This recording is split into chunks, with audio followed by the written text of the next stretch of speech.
Welcome to episode 65 of Book Nerd Paradise, where we get to know an author as they tell us one of their favorite quotes, read from their work, pose a trivia question, and give away a book or two. Hi, I'm LRW Lee, author of the epic fantasy adventure series, Andy Smithson. And I always like to remind people periodically, but book one, Blast the Dragon's Fury, as well as the prequel, Power of the Air's Passion, the ebook versions are both free for download on Amazon, Barnes & Noble, and Google Play. So if you haven't availed yourself of them yet, please do. Today, we have the privilege of getting to know YA fantasy author Jenna Nelson. Jenna grew up in Shoreview, Minnesota, where hanging out at the local supermarket was considered a big night out. Ooh, good stuff. Yeah, up and down. Probably a one signal light town, I would guess. After graduating from the University of Wisconsin at Madison, she drove her '79 Buick Electra, the largest car known to man, she says, to California to flee the snow and find refuge in the land of film, her favorite pastime. Soon, Jenna noticed that the TV needed turning up, spoken words seemed muted, and everyone sounded like Charlie Brown's parents. Diagnosed with a significant hearing loss, Jenna turned from movies to books, where she savored every word and missed none. A Midwest girl at heart, Jenna lives in LA with her husband, and they're saved from the pound pup Clancy. By day, she works as the VP of marketing for a financial firm. By night, she weaves tales of nefarious and fantastical worlds. Please join me in welcoming Jenna Nelson. Hello, thanks for having me. Absolutely, great to meet you. Okay, so Jenna, you're going to be reading from your YA fantasy novel, The Snow Globe, which is book one in the Winterhaven Chronicles. So that we can get a feel for the book, would you just give us a brief synopsis? So the protagonist is Sandrine Renfrew, and she's 18 years old, and she works at Cimmerian's Curio Emporium, which is her aunt's apothecary and antique shop in London, 1875. She's also an elementalist, so by night she weaves fire, water, and air into both inanimate objects and living creatures. When a hooded stranger offers Sandrine a snow globe in trade for medicinal herbs, she accepts, enchanted by the castle, forest, and sea encapsulated under the glass.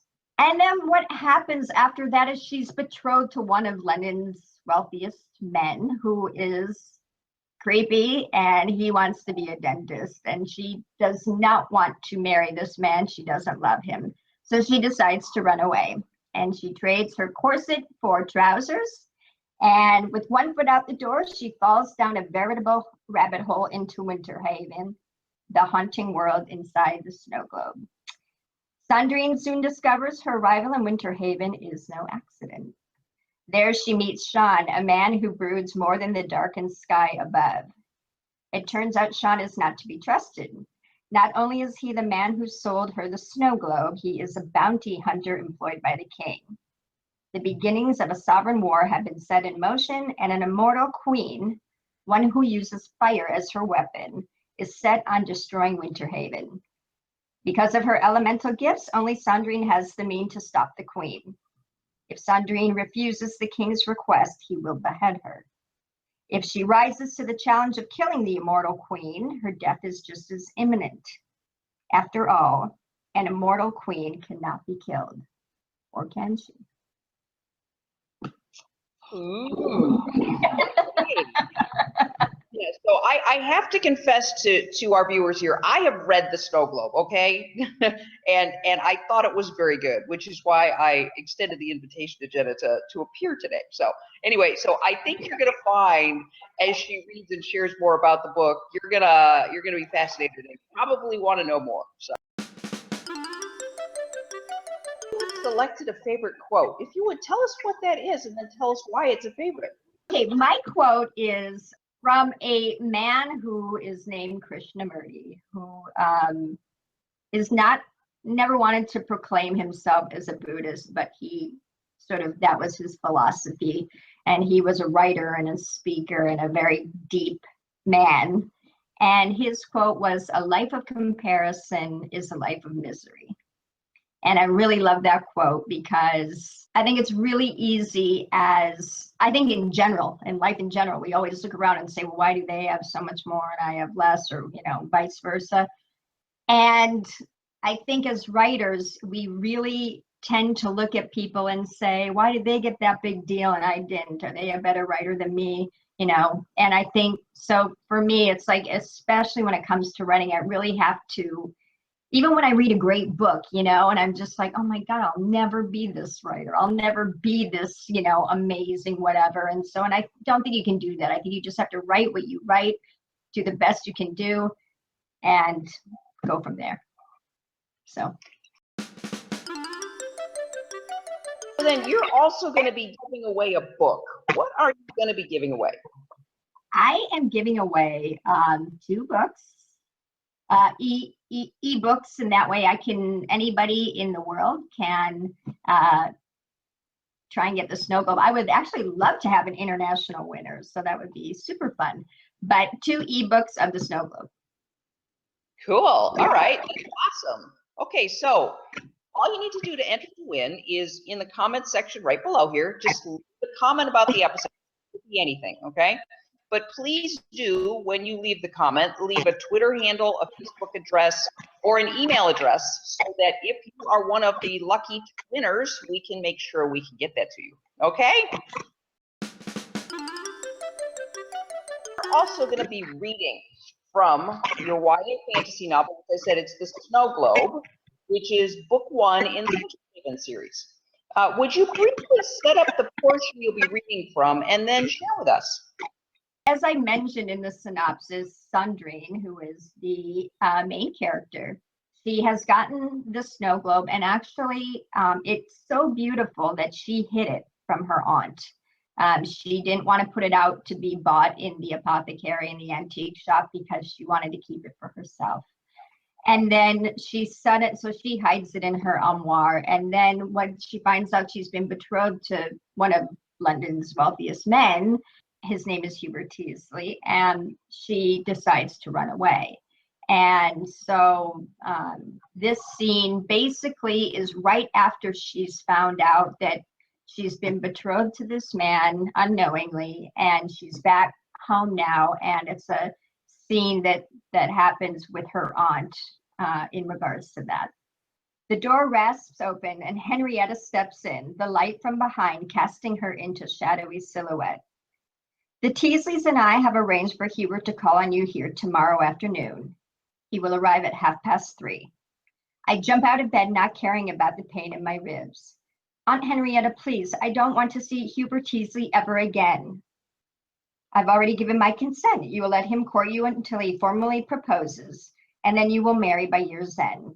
The holidays are a lovely season to wed. December is 4 months away. I'm 18, not nearly old enough.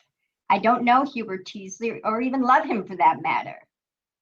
The sharp blow of knuckles sends me reeling from the force. It's your duty, she says. Love has nothing to do with marriage.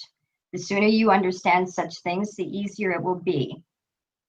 I hate being hit, feel less than. Marriage is a business transaction, I do understand.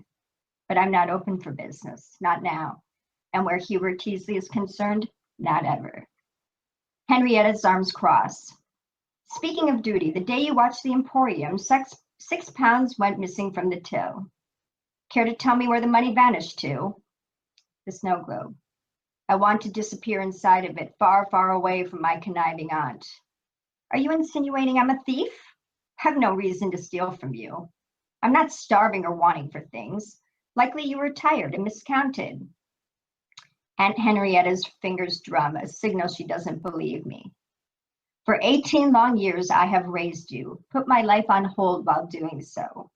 By marrying one of the wealthiest men in the county, you will have no need for my money, and I'll be happy to retire and enjoy the fruits of your union.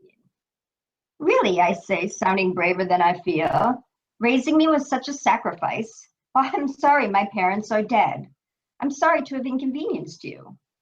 Henrietta scoffs with derision. Inconveniencing me isn't the half of it, you ungrateful, oblivious child.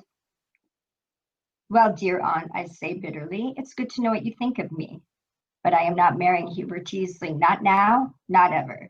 It's my life. Your life was spared because of me, and now you shall do as I say. A hand flies to her mouth, but there is no taking back the words. I stare at my aunt. What did you say? My life was spared? How? You were spared from living in an orphanage, thanks to me, she says, her voice calm once again. She smooths the non-existent wrinkles from her dress. It's late and I'm tired. You will see Hubert Teasley tomorrow afternoon. I've already given my consent. Your imminent betrothal, therefore, official. There is no negotiation. She leaves the chamber in haste, her footsteps falling away. I've got to get out of here, I murmur. Tonight. The street traffic lures me to the window, the din louder than usual tonight. It's the heat. It brings out the worst sort of people and the worst in people. Same for the full moon. A halo of ice crystals surround it, an angelic light casting down on the staggering drunkards, the chimney sweeps and the street sweeps, the beggars, the pickpockets, the poor, all yelling and cursing in the sooty manure-filled air. I draw in a resolved breath. Perhaps I'm not running away. Perhaps I'm running to something, a new life filled with all the things I desire, not what others want or expect of me, demand of me. After all, London is one of the largest, most exciting cities in the world. The streets hold endless possibility and new paths to explore. And in doing so, I might find how my talent came to pass, the one question forever weighing down my soul. The prospect of it all rushes through me, surprising yet thrilling, and I toss the knapsack over my shoulders and lower the lamp's flame until the room embraces a darkness. Only a puddle of light remains, courtesy of the full moon. As I make for my leave, hand outstretched for the doorknob, a soft glow carries through the chamber. I stop mid-step, confident I'd fully extinguished the lantern. A seam of light is pushing through the armoire. Cautiously, I move toward it and pull the doors open. Soft orange light spills into the room, emanating from beneath the blue silk. I unravel the material, lift the snow globe to eye level, and peer through the curved glass. From the mountaintop on the far side of the range, flames shoot skyward and molten lava ebbs down its side. How can this be, I murmur. Certain my eyes betray me. I step into the pool of moonlight for a closer view. Like a trap door at my feet, the space opens beneath me, and I fall through.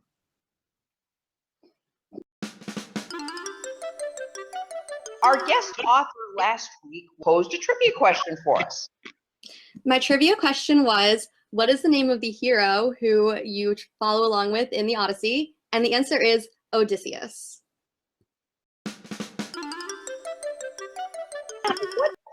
What trivia question do you have for us this week? My question is from Harry Potter. I know it's a shock. No one uses Harry Potter, right? My question is, what color are the flames from the Goblet of Fire? Ooh, good question. Okay, she's really trying to get the true Potterheads to reveal themselves here, okay? Make sure that you subscribe to this YouTube channel. Just hit the button right over here, the big red button, because next episode, Jenna will reveal the answer to this trivia question, and you certainly do not want to miss it. Any final thoughts you'd like to leave with our listeners? First of all, I would like to thank you for having me. I really appreciate it, and I love when authors help other authors. So I think that is fantastic, and I appreciate it. And the only other thing I would really say is, it's actually been very fiery on the internet right now. There's a lot of stuff going on with, self-published authors versus small-published authors versus traditional authors. It's like, we're all writers. We all should support each other. And I really think this whole notion of, I'm better than you because I'm with this, or I'm less than you because I'm, this. I just think we really have to look at the individual book and judge the book by its cover that way, because I think there's just a lot of fantastic books out there. distributed in any form. And so be proud of what you do. It takes a lot to write a book and finish it and get it out there for the public to read. So kudos, writers. The other thing I would add is don't let anybody, what anybody says or thinks, deter you from, if writing is part of your mission in life, don't let that deter you. Move forward and plow through and you know, enjoy what you really want to do. So I hope you've enjoyed getting to know Jenna Nelson just a little bit. As I've said before, I'm LRW Lee, author of the Andy Smithson Epic Fantasy Adventure series. If you haven't had a chance to, I mentioned last episode that I've recently revamped my entire author website, so it's at lrwlee.com. Head on over there and take a look at the all new look and feel. And at the same time, you can also download 2 ebooks while you're at it. So do feel free to head over there. And also, separate from the email subscription, I'm always writing a lot of blog posts, book reviews, and such like that. If you head over to my blog, which is accessible right through my email or through my website, you'll find my blog and you can go ahead and subscribe to that as well. And that way, anything that I'm doing or the latest and greatest of what I'm up to, you'll always be in the know first. All right, well, I have enjoyed having you here with us, getting to know Jenna Nelson. I hope you've enjoyed it as well, and I look forward to seeing you again next episode.